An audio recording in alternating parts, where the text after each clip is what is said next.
सनातन धर्म में जब हम किसी देवी देवता की पूजा करते हैं तो वह केवल एक कर्मकांड नहीं होता, बल्कि वह आत्मा से परमात्मा तक पहुंचने की एक साधना होती है। इस पूजा में 16 उपचारों का विशेष महत्व है, जिनके माध्यम से हम अपने आराध्य का आदर, प्रेम और समर्पण प्रकट करते हैं। आइए जानते हैं हर उपचार का महत्व और उसकी आंतरिक भावना। सबसे पहले हम अपने इष्ट देव का आवाहन करते हैं, यानी उन्हें आमंत्रित करते हैं कि हे देव, कृपया इस स्थान पर पधारें और मेरे पूजन को स्वीकार करें। यह हमारे हृदय की पुकार होती है, जैसे कोई भक्त अपने प्रभु को अपने घर बुलाता है। दूसरा होता है आसन, यानी बैठने का स्थान। जब देवता का आवाहन हो जाता है, तब हम उन्हें आसन प्रदान करते हैं। यह आसन स्थिरता का प्रतीक है, यानी देवता अब हमारे बीच उपस्थित हैं और हमारे हृदय में विराजमान हैं। इसके बाद हम उनके चरणों को धोने हेतु जल अर्पित करते हैं, जिसे अर्घ्य कहते हैं। यह शुद्धता और श्रद्धा का प्रतीक है। अगला उपचार है पाद्य, यानी चरण धोना। हम श्रद्धा से अपने इष्ट देव के पवित्र चरणों को जल से धोते हैं। ये हमारे समर्पण और शरणागत भाव का प्रतीक है कि हम स्वयं को पूर्णतः उनके चरणों में अर्पित कर रहे हैं। पांचवा उपचार है पाद्यांग। इसमें हम अपने इष्ट देव के अंगों को स्नान कराने के लिए श्रद्धा से जल अर्पित करते हैं। जैसे किसी आदरणीय अतिथि के स्वागत में हम उन्हें स्नान हेतु जल प्रदान करते हैं, वैसे ही हम अपने इष्ट देव को स्नान का निमंत्रण देते हैं। यह सम्मान और शुद्धता का प्रतीक है।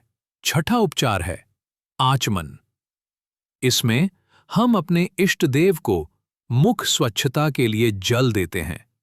यह शुद्धता, सत्कार और सौजन्य का प्रतीक है। अब आता है स्नान। इस चरण में हम मंत्रों के उच्चारण के साथ अपने इष्ट देव को स्नान कराते हैं। यह केवल बाहरी स्वच्छता नहीं, बल्कि आत्मा की शुद्धि और आंतरिक पवित्रता का प्रतीक है। आठवां उपचार है वस्त्र अर्पण।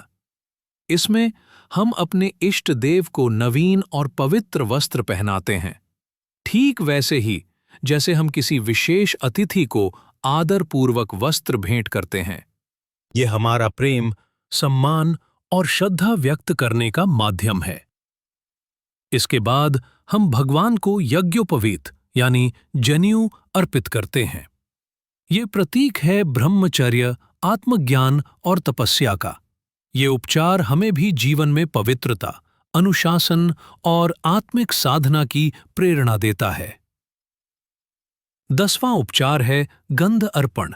इसमें हम अपने इष्ट देव को चंदन या सुगंधित वस्तुएं अर्पित करते हैं। ये गंध शीतलता, पवित्रता और प्रसन्नता का प्रतीक है। जैसे चंदन मन को शांत करता है, वैसे ही भगवान की कृपा से जीवन में भी शांति और आनंद आता है।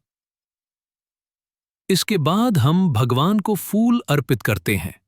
ये फूल हमारे हृदय की कोमल भावनाओं और निर्मल भक्ति के प्रतीक होते हैं। जैसे पुष्प सुगंध और सौंदर्य फैलाते हैं, वैसे ही हमारी भक्ति भी भगवान के चरणों में समर्पित होकर जीवन को सुगंधित करती है। 12वां उपचार है धूप अर्पण। इस चरण में हम सुगंधित धूप जलाकर अपने इष्ट देव को समर्पित करते हैं। धूप की सुगंध वातावरण को पवित्र करती है और हमारी प्रार्थना में दिव्यता, स्थिरता और एकाग्रता का संचार करती है। ये संकेत देती है कि जैसे धूप का धुआं ऊपर उठता है, वैसे ही हमारी भक्ति भी भगवान तक पहुँचे। इसके बाद हम भगवान के सामने दीपक जलाते हैं। ये दीपक अज्ञान रूपी अंधकार को दूर करता है और जीवन में ज्ञान, भक्ति और आशा का प्रकाश फैलाता है। जैसे दीपक की लौ अडिग रहती है, वैसे ही हमारी श्रद्धा भी ईश्वर के प्रति स्थिर और उज्ज्वल बनी रहे। यही इसका गहरा संदेश है। 14वां उपचार है नैवेद्य अर्पण। इस चरण में हम अपने इष्ट देव को वह भोजन अर्पित करते हैं जो पूर्ण शुद्धता, श्रद्धा और प्रेम से तैयार किया गया होता है। ये केवल भोजन नहीं, बल्कि हमारे जीवन की सबसे मधुर और प्रिय वस्तु का समर्पण होता है। इसमें हम अपनी भक्ति और समर्पण का सर्वोत्तम रूप अर्पित करते हैं। 15वां उपचार है तांबूल अर्पण। इसमें हम भगवान को पान अर्पित करते हैं, ठीक वैसे ही जैसे किसी सम्माननीय अतिथि को भोजन के उपरांत पान प्रदान किया जाता है। ये पूजा की पूर्णता, संतोष और हमारे सत्कार भाव का प्रतीक होता है। अब आते हैं अंतिम चरण, समर्पण, नीराजन, नमस्कार और विसर्जन। सबसे पहले हम नीराजन करते हैं। दीप और आरती के माध्यम से अपने इष्ट देव का भावपूर्ण पूजन करते हैं। आरती की ज्योति के साथ हम अपना मन, वचन और कर्म सब कुछ प्रभु के चरणों में अर्पित करते हैं। इसके बाद हम पूर्ण समर्पण भाव से उन्हें नमस्कार करते हैं। ये दर्शाता है कि अब हम अपने संपूर्ण अस्तित्व को उनके चरणों में समर्पित कर चुके हैं। और अंत में आता है विसर्जन।